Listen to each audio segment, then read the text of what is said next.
Un lindo y ya tercer día de la semana, hoy 4 de junio. Y bueno, ayer estuvimos viendo lo que el Antiguo Testamento habla de la muerte.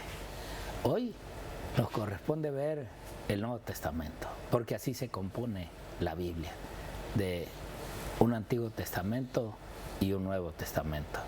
¿Qué dicen en acorde estos dos libros, tanto el Antiguo como el Nuevo, acerca del estado de los muertos? Entonces va a ser interesante que tú puedas anotar los versículos que hoy se te van a dar para que tengas un poquito de inicio de cómo iniciar una investigación acerca de lo que la palabra de Dios dice, de todo esto que ha de venir y que ya lo tenemos, el espiritismo. Y hoy, para compartir este estudio una vez más, mi amigo y compañero Andrés Ceballos está aquí conmigo para estudiar juntos esta hermosa lección. Andrés, bienvenido. Gracias, pastor. Como los días anteriores, es un gusto compartir y aprender juntos lo que la lección tiene para nosotros en este tema tan interesante, y sobre la muerte y sobre el espiritismo y cómo la Biblia lo va razonando para que uno lo pueda entender y para que uno pueda tener las bases para poder contrarrestar esta situación. Pero antes de eso, vamos a orar, pastor. Vamos a orar. Te invitamos para que nos acompañes. Oramos. Señor y amante Padre, gracias.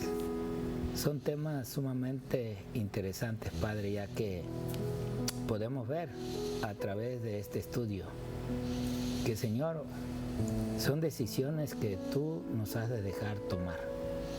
Aunque tu palabra nos está hablando y nos está avisando la verdad acerca del estado de los muertos.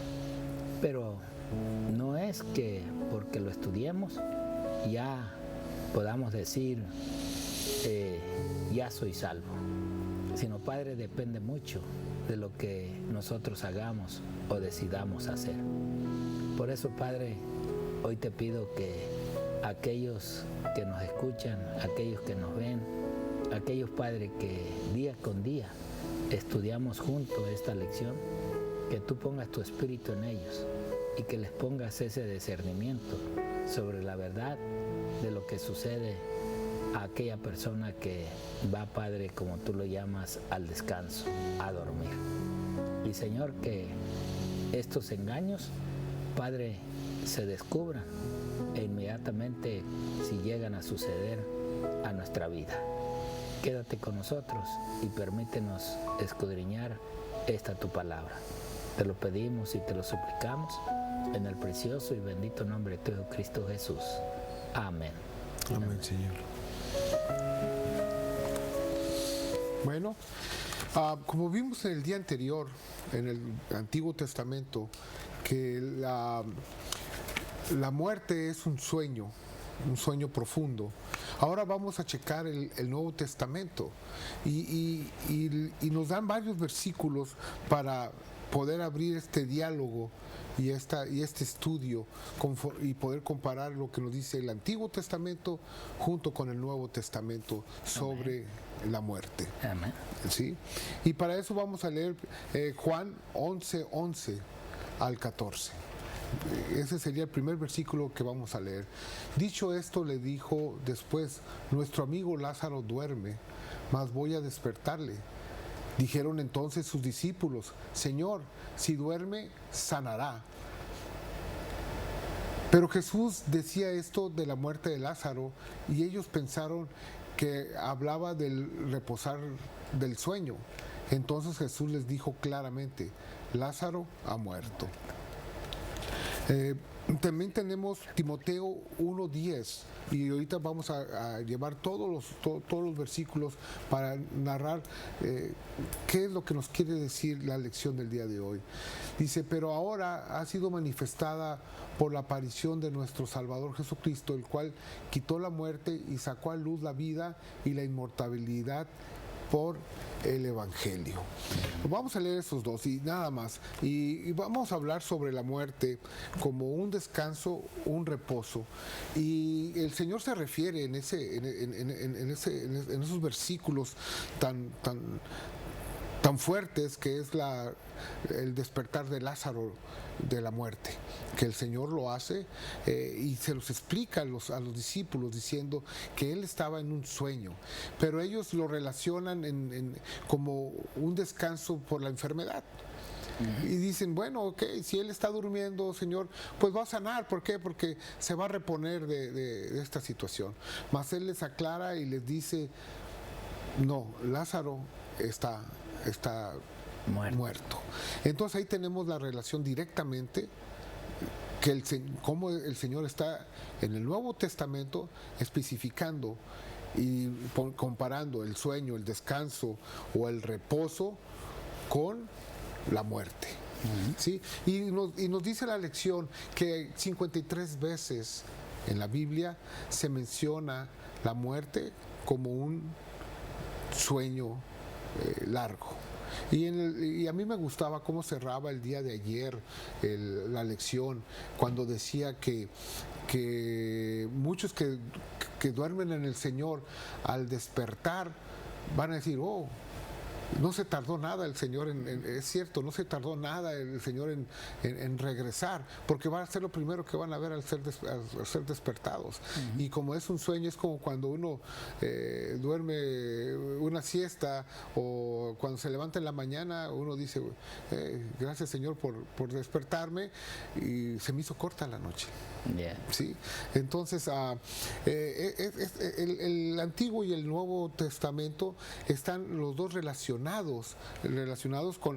esta situación, y nos aclaran que la muerte, las personas que mueren nada saben, dejaron sus pensamientos, dejaron su sentir, dejaron sus preocupaciones. También hay otros versículos que dicen que están en un sueño profundo al lado de sus padres, pero añade una situación nueva de gozo esta parte de la lección. Hemos estado hablando de la muerte y saber exactamente dónde debemos estar parados y en qué versículos se nos ha demostrado que los muertos nada saben, para que el espiritismo y las situaciones en los conflictos que nos va a llevar Satanás al final del mundo, no seamos caídos en tentación o en engaño, ¿sí? Por medio de Satanás. Yeah. Y entonces ahora le añade el Nuevo Testamento una situación que me gusta mucho, que los evangelios subrayan que la vida eterna solo está en Cristo. Entonces, Amén. ¿Qué es? Si nada sabemos, si estamos descansando en el Señor, pero también hay una gracia que el Señor ya venció a la muerte, que su sepulcro está vacío, que su promesa de ir a otro, a hacernos un lugar, es una promesa real y viviente, y que debemos estar en gozo pleno, como decía el versículo de los primeros días de la lección. Al morir, despreocúpate si alguien te quita la vida, despreocúpate de los mortales que preocúpate, porque la gracia del Señor te acompañe por medio de sus enseñanzas bíblicas y por medio del Espíritu y profecía, para ganarte la gracia del Señor, que es la vida eterna al lado de Él. Sí. Amén, amén. Interesante, creo yo, Andrés, de que estos versículos que nos has dado nos llevan a entender en verdad lo que el Señor Jesús nos dijo, aunque ya lo vimos también en el Antiguo Testamento, también estos hombres hablaban de una esperanza que aunque la muerte llegara, un día iban a poder ver a aquel Redentor que no pudieron ver, pero que iba a llegarse. Tenían esa confianza de que el momento que ellos aún fueran al descanso, un día, aquel que ni siquiera conocieron, pero que hoy nosotros a través del Nuevo Testamento hemos conocido a Cristo Jesús, así como murió y resucitó, que también Pablo lo dice en Primera de Corintios. Sería bueno leerla. ¿Sí? Okay. Sí, sería bueno buscar 1 Corintios 15, 16 al 18. Ok, a ver si tenemos ahí 1 Corintios, capítulo 15. Y estas palabras dice Pablo: porque si los muertos no resucitan, tampoco Cristo resucitó. Y si Cristo no resucitó, vuestra fe es vana, aún estáis en vuestros pecados. Ahora mira, espérame un poquito ahí, en el versículo 17, Pablo dice, y si Cristo no resucitó, porque había judíos que no creían en la resurrección, ¿verdad? Aún vimos en el ejemplo con Lázaro, allá en Juan capítulo 11. Y entonces él ahora habla de ellos. Vuestra fe es vana. O sea, si para algunos Cristo no volvió a salir de la tumba, entonces lo que ellos estaban creyendo, ¿de qué servía? Sí. Y aún él dice, aún estáis en vuestros pecados. ¿Por qué? Porque pues si esto no es verdad, que los muertos resucitan, entonces realmente Cristo no pudo librarnos del pecado que tenemos. Ahora viene el versículo 18, ahora sí. Sí, dice, entonces también los que durmieron en Cristo perecieron. O sea, aquellos que habían abrazado la esperanza de la resurrección, pues entonces, pues no habían o no tenían la oportunidad ahora. Pero Pablo les habla primero de aquel que tiene la vida de nosotros en sus manos. ¿Por qué? Porque Él murió, pero resucitó. Y Pablo era tan así que los llevó a entender por qué lo vio. Él supo que realmente a ese Cristo que condenaron a muerte ahora estaba vivo.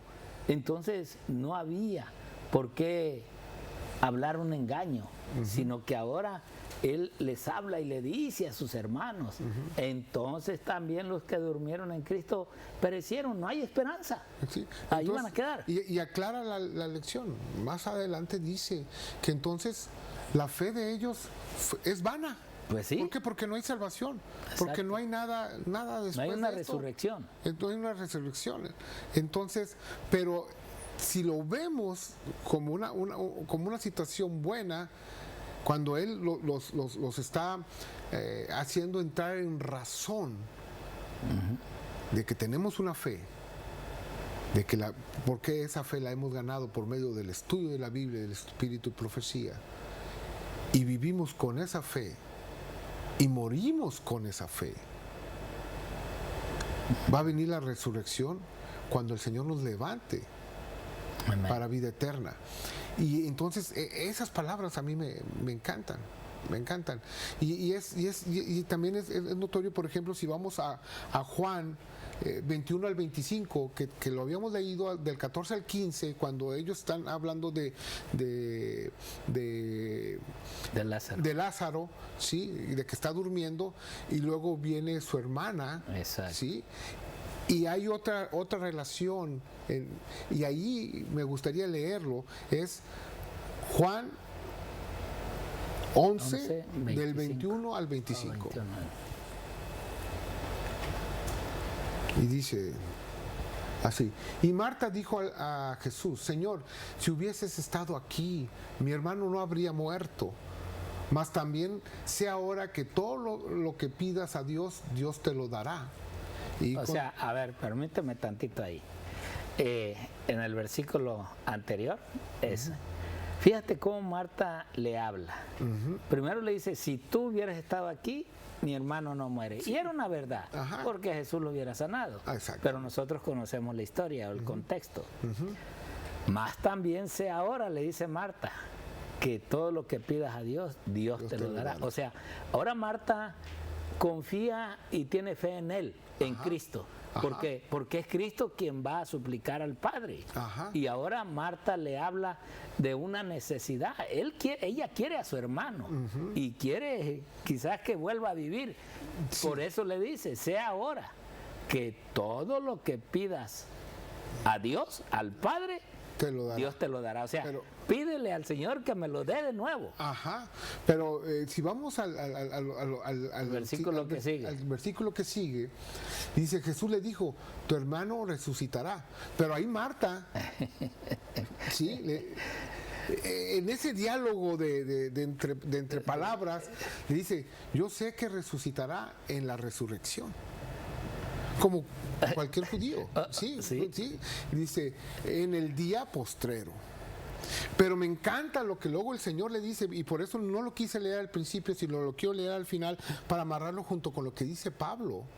¿Sí? Y Jesús le dijo, yo soy la resurrección y la vida. El que cree en mí, aunque esté muerto, vivirá. Y esa es la esperanza. Eso es lo que yo quiero llevar en esta lección, mi forma de pensar, de que tenemos que estar bien instruidos para no ser engañados, para no ser llevados y tentados con lo que Hollywood ahora nos está dando, o que con las culturas que traemos de nuestros pueblos sobre las situaciones de los muertos y todo eso, sino que estamos durmiendo en el Señor, que al momento que el Señor nos manda al descanso, si dormimos en Él, estamos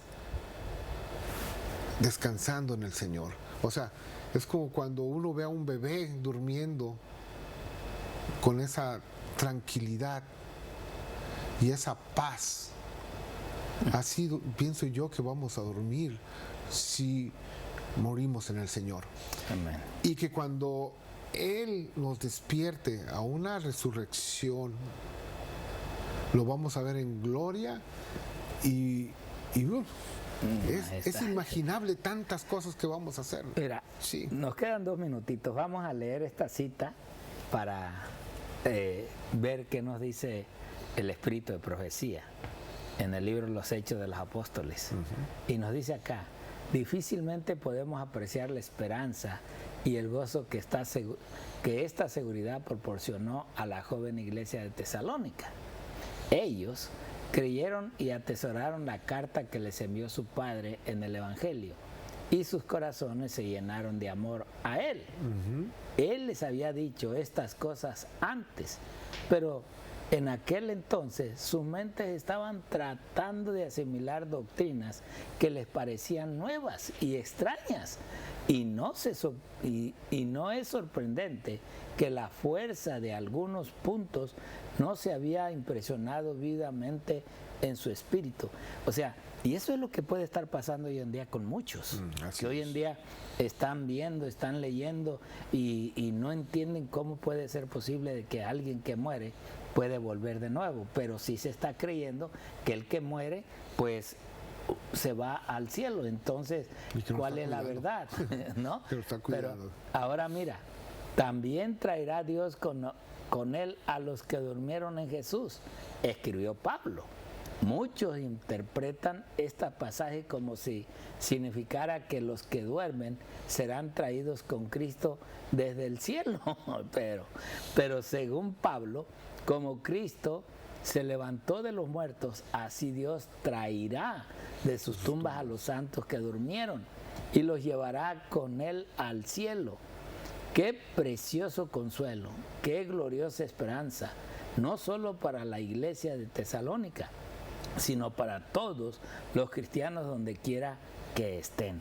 Y esto, hermanos, en realidad es de cómo es de que los muertos se van allá, se gozan con Cristo y ahora Cristo nuevamente los va a traer. No, La palabra de Dios es clara y Pablo también lo describe. Y miren, cuando abrieron y leyeron la epístola de Pablo, estos de Tesalónica, las palabras referentes al verdadero estado de los muertos proporcionaron gran gozo y consuelo a la iglesia. Amén. Pablo mostró que aquellos que vivieran cuando Cristo viniesen oirían antes al encuentro del Señor que aquellos que hubieran dormido en Jesús. La voz del arcángel y la trompeta de Dios alcanzaría a los que durmieron, y los muertos en Cristo resucitarían primero, antes que el toque de la inmortalidad se concediera a los vivos. Dios, hermanos, por parejo y por igual, tanto a los que ya están descansando, a los que ya durmieron, nos va a dar la transformación a los que aún estemos vivos, pero juntos, no primero a unos y luego a otros, no, a todos parejos. Por eso esta esperanza que los de Tesalónica tomaron cuando Pablo envió la carta, ahora hubo un resucitar y un deseo de que aún entregar su cuerpo, entregar su espíritu o su alma al Señor, era realmente sabiendo que Dios iba a volver a levantarlos y volver a ver a sus familiares. Amén. Que el Señor te guarde y el Señor te bendiga.